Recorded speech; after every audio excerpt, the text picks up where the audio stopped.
je ne voudrais pas refermer cette visite dans ton œuvre littéraire sans parler d'un livre qui me tient énormément à cœur, que tu as écrit, et dont finalement on parle assez peu lorsqu'on discours, on converse avec toi.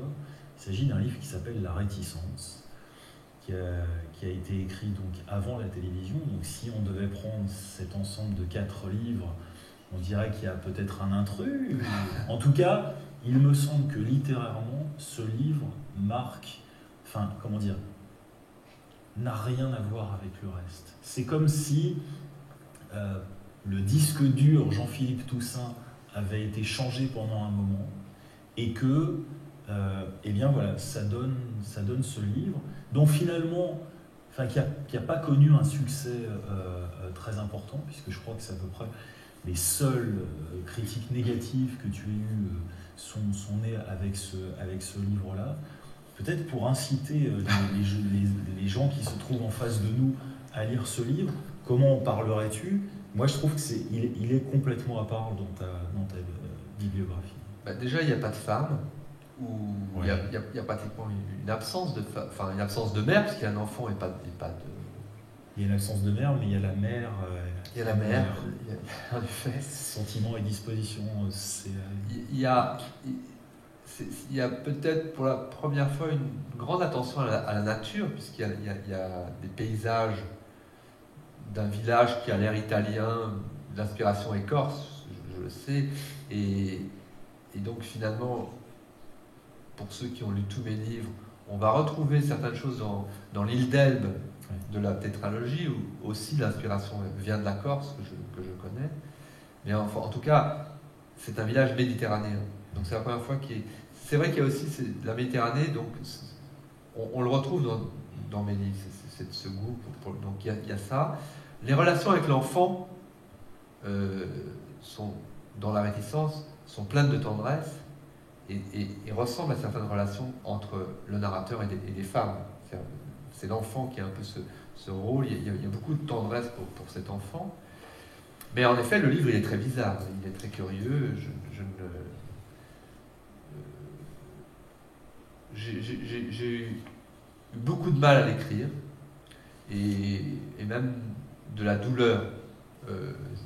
C'était pas une expérience agréable, l'écriture de La Réticence. J'étais content d'avoir été au bout de ce livre, mais je l'ai porté comme un fardeau. Ça a été une expérience douloureuse, et qui s'est terminée de façon pas très agréable pour moi, parce que quand le livre est sorti, comme tu l'as dit, c'est le seul où j'ai eu des mauvaises critiques dans Le Monde, dans Libération.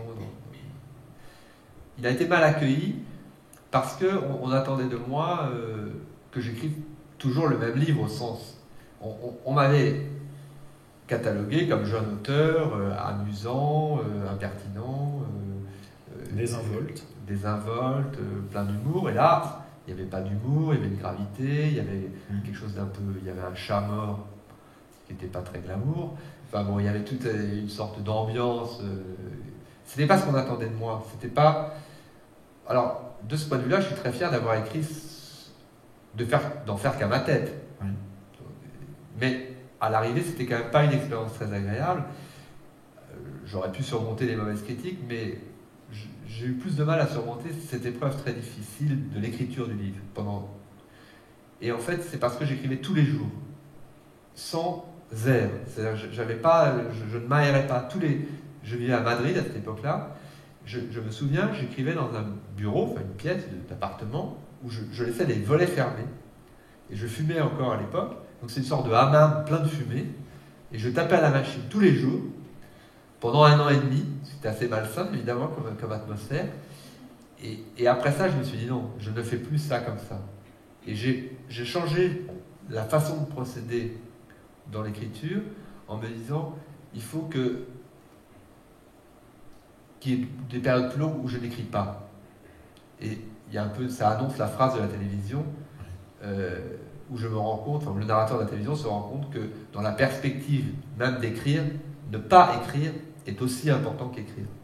Et donc finalement, moi aussi, j'ai commencé à ne pas écrire, dans la perspective d'écrire, et donc à passer de longs moments à ne rien faire, dans la perspective d'écrire, justement. Et dont les moments où je me mettais à la table de travail, il y avait un élan, il y avait une envie. Un élan. Il y avait ça. Alors que sinon, quand on était tous les jours, tous les matins, il y avait une sorte... J'étais comme dans une... Ça avait un côté très nouvelle de Kafka, j'étais dans une sorte de tunnel que je creusais et je ne voyais plus la lumière et j'étais au fond... et c'était très douloureux. Et donc finalement, pour moi, l'auteur, l'expérience de l'écriture du livre se mêle au livre. Ouais. Et donc, en même temps, je suis très fier de l'avoir écrit. Parce que je suis fier d'avoir été au bout d'une épreuve, de ne pas l'avoir abandonné. J'étais pas loin de l'abandonner. C'est un roman plus les coulisses d'un roman. Oui. Et alors, il y a sans doute... il y a aussi quelque chose de... La douleur, le côté doloriste de l'écriture est très présent. Et donc, ça peut produire des choses très belles. Enfin, enfin, je pense à Kafka, qui a toujours eu cette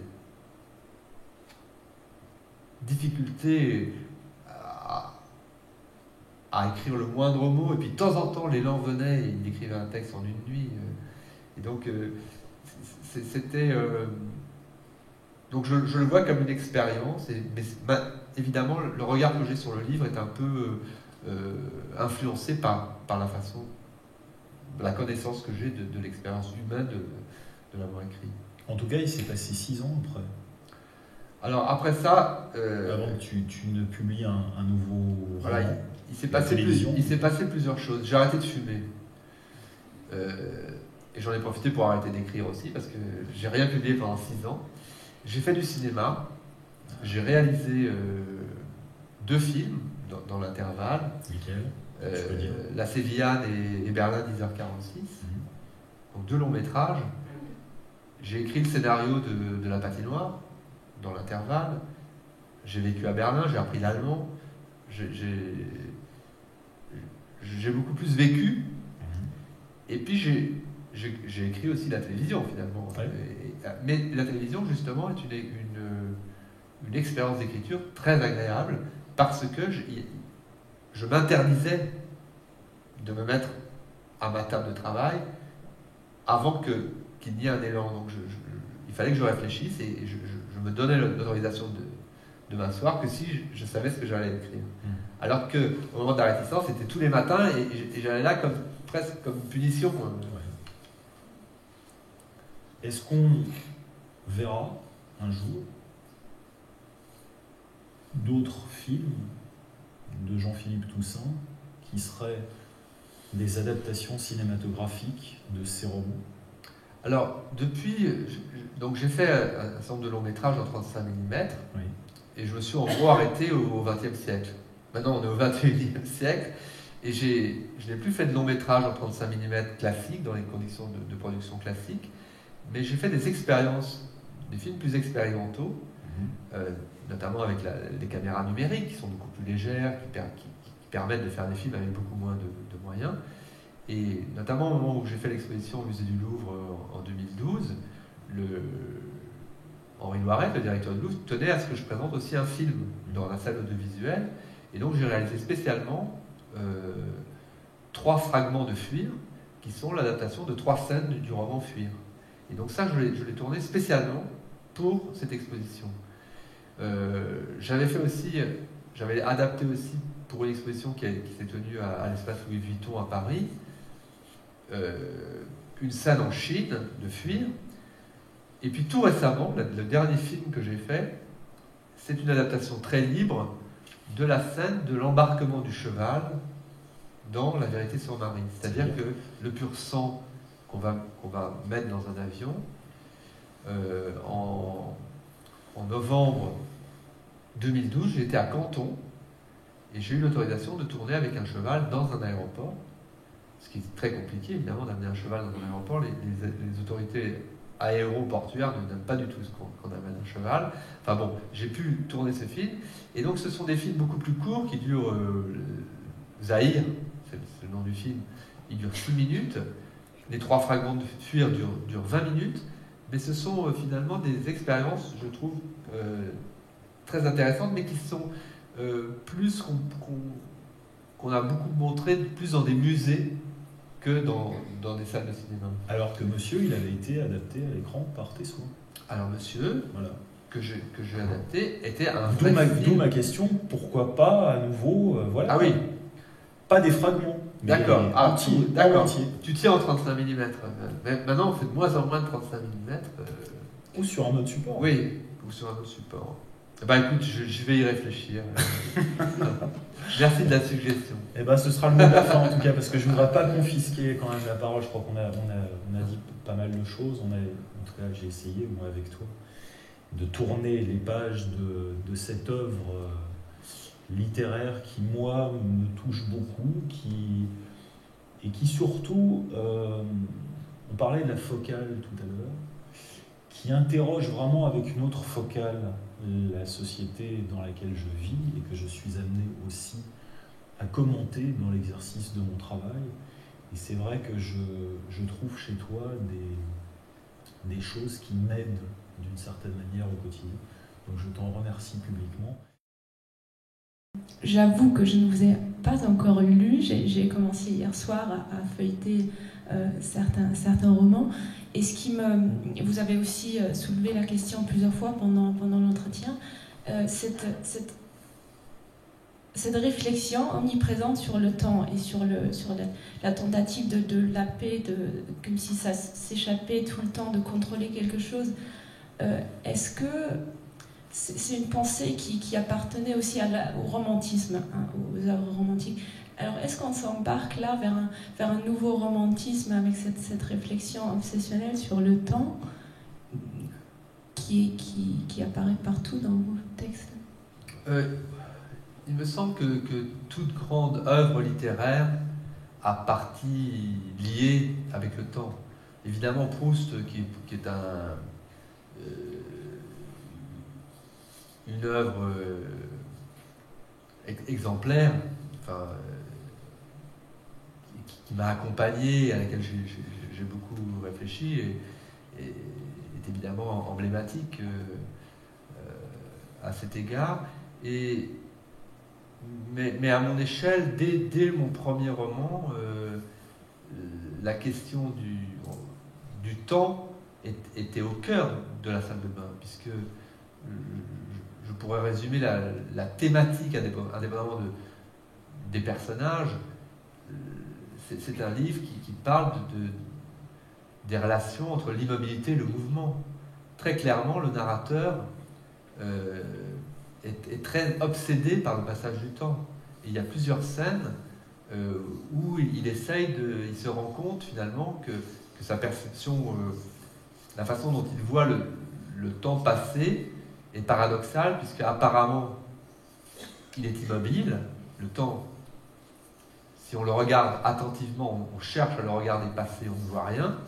Et en même temps, avec le recul, on se rend compte que le temps a passé. Et il fait des expériences, par exemple, il regarde son visage dans un miroir de poche, et en même temps il regarde l'aiguille de sa montre, et il compare, comme s'il allait pouvoir voir le temps passer sur son visage. Enfin, de ce genre d'expérience. Il y a une autre expérience avec le dessert, la dame blanche, qui fond, le chocolat brûlant fond sur la boule de glace à la vanille. Et enfin, dernier exemple, c'est la pluie, la façon de regarder tomber la pluie chez soi derrière une vitre, avec les deux façons que le narrateur identifie, de regarder toute la pluie ou la chute d'une seule goutte à la fois, d'isoler une seule goutte dans la mer, enfin des choses comme ça. C'est au cœur, et ça c'était mon premier roman, et pour le dernier, je dirais qu'il y a aussi ce côté dialectique. Tout ce qui est dialectique m'intéresse énormément. Si on veut résumer le cycle de Marie, les 4 livres du cycle de Marie, c'est l'histoire d'une rupture amoureuse. Mais en même temps, il y a là aussi une dialectique entre l'immobilité et le mouvement, c'est-à-dire qu'en fait, cette rupture, elle est toujours en train de se consommer, et puis ils sont toujours finalement ensemble. Et il y a un vrai rapport avec le temps, comme je l'ai expliqué tout à l'heure, parce que certaines scènes que j'ai écrites il y a 12 ans se poursuivent, enfin, que j'ai écrites 12 ans plus tôt, se passent dans le roman seulement 2 jours 2 jours plus tard. Et donc, j'essaie de jouer sur différents niveaux de perception du temps, et même avec la perception réelle du temps par le lecteur.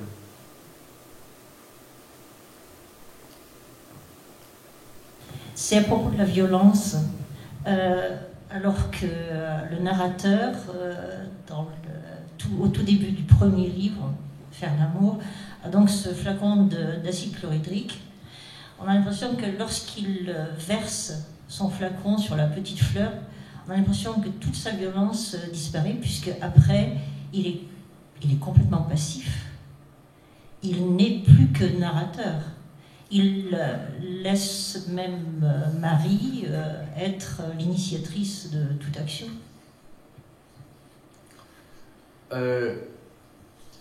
Je voudrais juste dire encore une chose, c'est que cette violence, on a l'impression qu'elle passe, ou qu'elle n'est plus que l'affaire des éléments extérieurs, et surtout les éléments de la nature. Vous parlez beaucoup de pluies diluviennes, d'incendies, de tempêtes, etc. Votre analyse est tout à fait pertinente. Je ne l'avais pas vu aussi nettement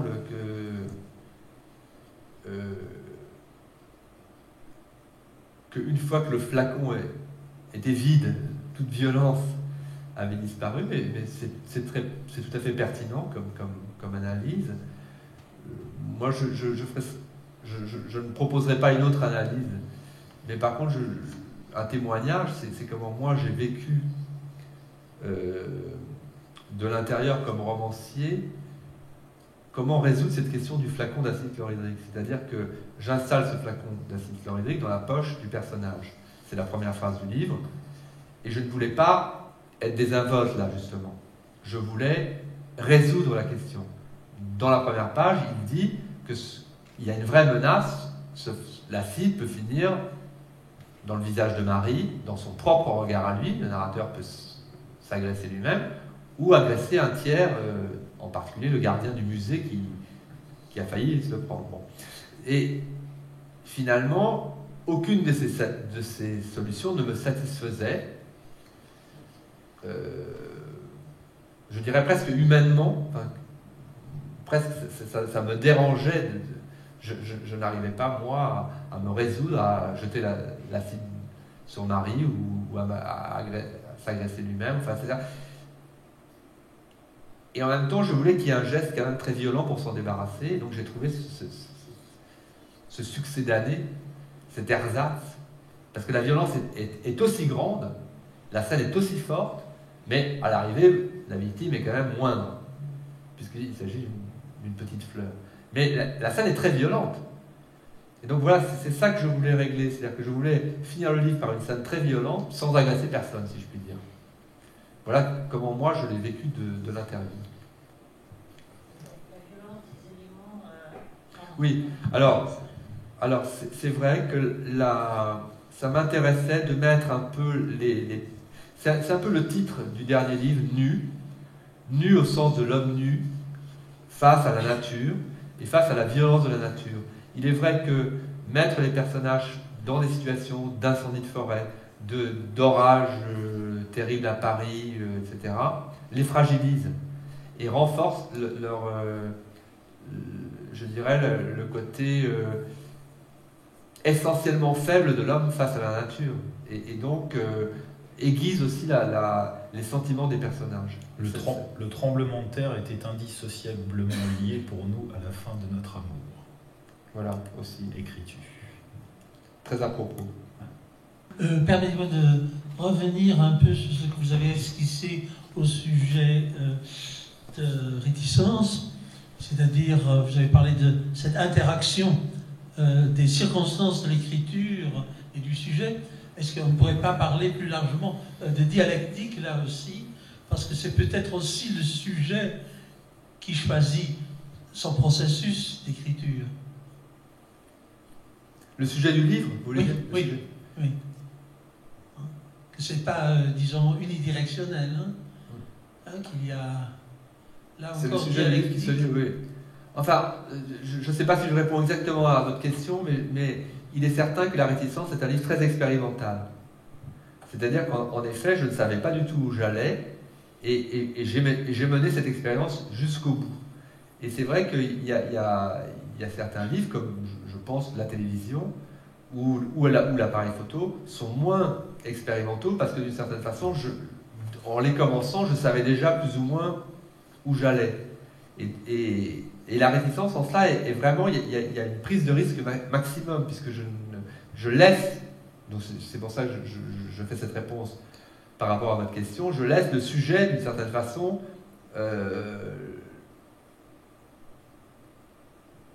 me guider, enfin voir vers où je vais aller, et je n'ai pas déjà une attitude comme je pense dans l'appareil photo, où je savais assez clairement où j'allais dès le début, dès les premières lignes.